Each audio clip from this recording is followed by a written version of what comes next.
How's it going, everyone? It's Augie for more so 1000. Today is December 27th, 2020, and in this video, we're going to focus on the major Midwest snowstorm that's expected to happen going into the new year. But before I begin, make sure to subscribe if you want to see more weather-related content. Make sure to turn on post notifications if you want to see even more weather-related content consistently, and make sure to share with friends and family who might be interested. But let's begin by first answering the question, what are the chances of the Midwest and a lot of the Rocky Mountain ranges to receive a decent amount of snow? Well, I'll answer that question right now by taking a look at both the computer models, the GFS and the European model, the two most reliable computer models. And by taking a look at it, you see that 54 hours from now, around 2 days from now, there's a lot of snow extending from pretty much the entire Rocky Mountain ranges, extending from the Midwest all the way to Nevada and even parts of Arizona. And you see behind it, there's a pretty big jet stream dip, as it's going to bring a lot of cold air behind this storm system, because this storm system is going to originate from a northern Pacific mid-latitude cyclone that's going to move further south as a result of a ridge that's currently over the middle North Pacific at this point, and that ridge is expected to steer it further south. Let me zoom out a little bit so you guys could see that ridge, so you guys get the better idea of what I'm talking about. There's a ridge right there, and that ridge is bringing a strong northwesterly wind component to this low pressure system, and as a result of its strong lower level northwest winds, it's going to steer that storm further southward.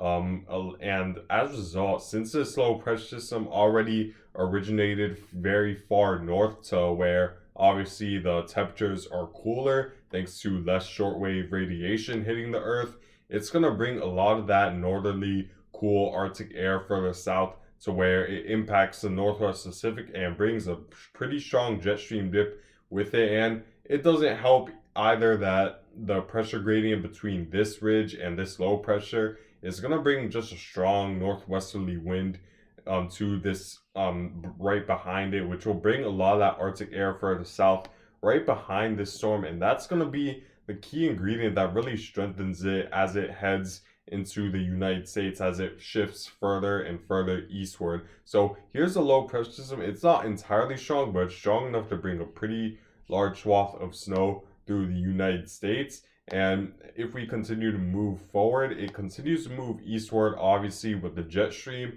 how it's typically like. And then you see it does strengthen. The swath of snow begins to expand. And also the rain showers just to the east of it are beginning to become more visible, as it's going to get some help from the warm Gulf of Mexico water and the south and the southerly wind that's as a result of this ridge currently in the eastern United States at this point. And it's gonna help, and it's gonna really help this storm pack a punch when it comes to precipitation and moisture it brings with it, and that's expected to expand widen the range of snowfall throughout the northern Midwest states. I'm talking about Minnesota, Iowa, Wisconsin, and even towards northern Michigan and going into Canada, where you could see a lot more snow than what,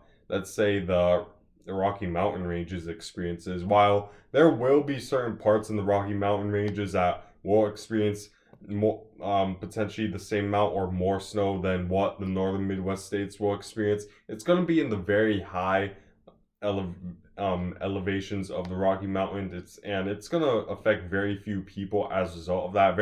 It's going to be a very limited area where there's going to be potentially a foot of snow. However, in the northern Midwest states, it's going to be a much more larger and expansive area, and it's going to affect a lot more people, this heavier snowfall. And you see that it strengthens because there's going to be that dip in the jet stream that causes a lot of unstable air in the atmosphere all throughout the United States, bringing a lot of that Gulf of Mexico water further up northward. And there's just going to be a lot of convergence with the air molecules along this cold front, I should say, moving through the United States, and that will strengthen this storm. And what's interesting too is that um, un- unlike what's typical with the European and GFS, where they do have noticeable disagreement in this model, in this forecast, they're almost exactly the same, which is definitely good news because it gives us more confident of it gets us more confident of what to expect with the forecast, because 96 hours from now you see that the European puts this low pressure system or this mid latitude cyclone right at the border of the United States and Canada, just north of Michigan. If we look at the GFS model, it's nearly the exact same. It's nearly at the exact same location at the exact same time, pretty much. Maybe just a couple miles northward, but isn't so much northward where it will make any sort of major differences in the forecast. You could almost say it's pretty much the same forecast by how similar these two computer models are. And however, there is a slight difference in terms of the strength of it. The GFS is a little bit stronger than the European model. However, it isn't a huge strength. There isn't a huge strength disparity between what the GFS model is forecasting and what the European model is forecasting at this point. So that means that we're confident that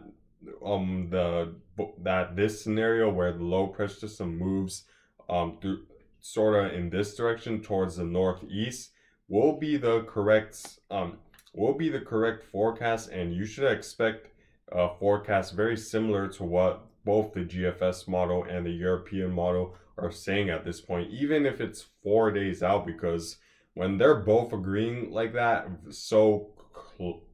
and they're that similar in terms of the forecast, there has to be definitely a lot of confidence with what the computer models are sort of processing with the information they're getting. Because if you don't know, the GFS models and the computer and the European model forecasts aren't done by humans. They're done by computers and the data that's put into them, and they process the data and then make a prediction based off of the current weather data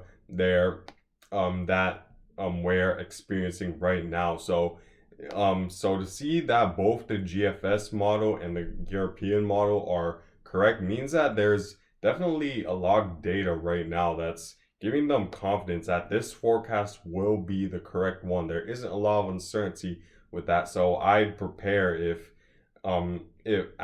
this forecast is 100% correct, even though it's likely there will be differences over the next several days with the computer model forecast, because as reliable and as certain that these two computer models are at this point, they still are far from perfect, and weather could definitely change within 3 to 4 days from now. So just stay tuned to your local forecast. However, I will say with confidence there will be some sort of major snowstorm headed into the new year. I would say around Wednesday throughout the northern Midwest states, and I would say mainly southern Michigan, northern Iowa, and a lot of Wisconsin will get hit the worst. And then also the Dakotas will get hit by the snowstorm, even though it won't get the worst hit like you may expect with this storm. So let me show you guys my current snowfall forecast. So again, take this with a grain of salt, because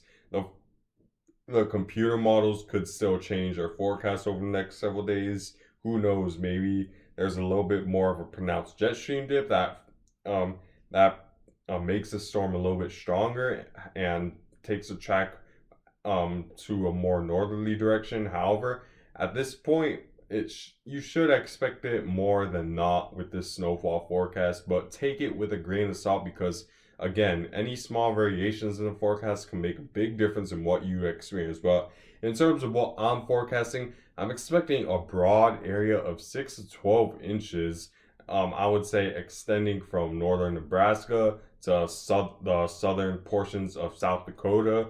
Southern Michigan should be in that range, northern Iowa, and then just north of Milwaukee and throughout Wisconsin, I'm expecting maybe up to a foot of snow. So this could be significant for a lot of you guys, especially headed into New Year, where you're probably getting ready for any New Year's preparations. If you're having get together, be careful because we're still supposed to social distance, um, but you might want to have second thoughts on making plans for New Year's if you are. So keep that in mind if you're along the Midwest, even if it's several days before the New Year. You want to keep that in mind. And then 3 to 6 inches all throughout the northern Midwest states, even extending to the Rocky Mountain ranges, and also 6 to 12 in the extreme higher elevations of the Rocky Mountains. I would say just west of Colorado and extending to California at this point, the higher elevations of California. So watch out for that if you're around that region. And then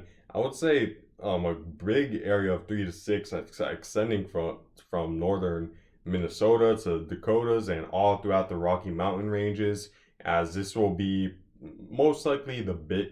This will impact most likely the biggest, the most people within this area, which is the 3 to 6 inch category, and then 1 to 3 just south of that and just north of that, to where in the portions you won't get hit as hard or get directly impacted, but you still could see 1 to 3 inches. So watch out for that in Kansas, northern Missouri, and maybe Chicago. And Chicago is borderline, by the way, so you could be in that 6 to 12 inch category if the forecast shifts a little bit further south. We just have to wait and see. However, for the most part, it seems like both the computer models are very confident that this will be the case.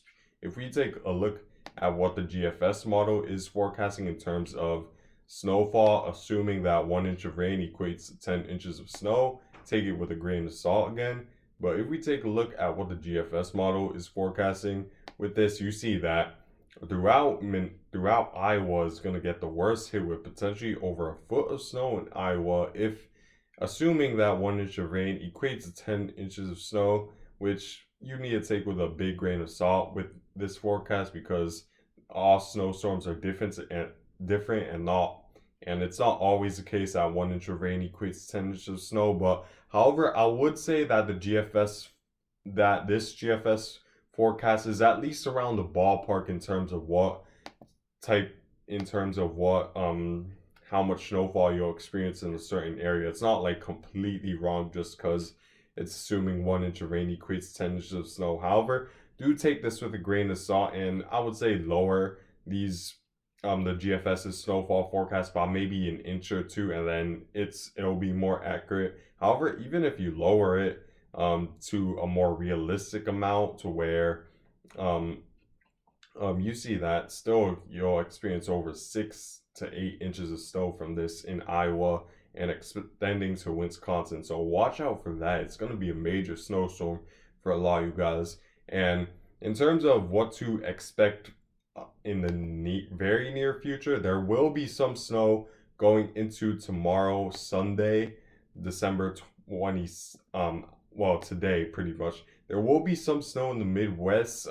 It'll begin sometime in the morning. There will be a small low pressure system that moves through, and then it'll develop a little bit more. As it gains a little bit more instability, it forces a lot of that humid air up, and this snow swath will get a little bit more larger as it heads further eastward. So watch out in northern Michigan, because Sunday night to Monday morning you could see a decent amount of snow. It won't be major, but just keep that in mind if you're driving late at night and going into Monday morning, where you might need to shovel some snow if you get snow bands that are just heavy enough. And obviously that's a storm right there. This low pressure is gonna spiral off the California coast and into the United States, and that will form the future snowstorm. However, I want to point out with my snowfall forecast that this is forecast to snow through Wednesday. So the days after, like Thursday and Friday, I'm not forecasting the potential snowfall for those days yet, because I still think it's too far to give you guys an accurate forecast when it comes to this snowstorm. However, I want to point out that the GFS model and the European model, after the initial snowstorm that's expected to impact the Midwest, they're forecasting another potential snowstorm that could form on the backside of this storm, where there's going to be just enough of a jet stream dip to where a second low pressure system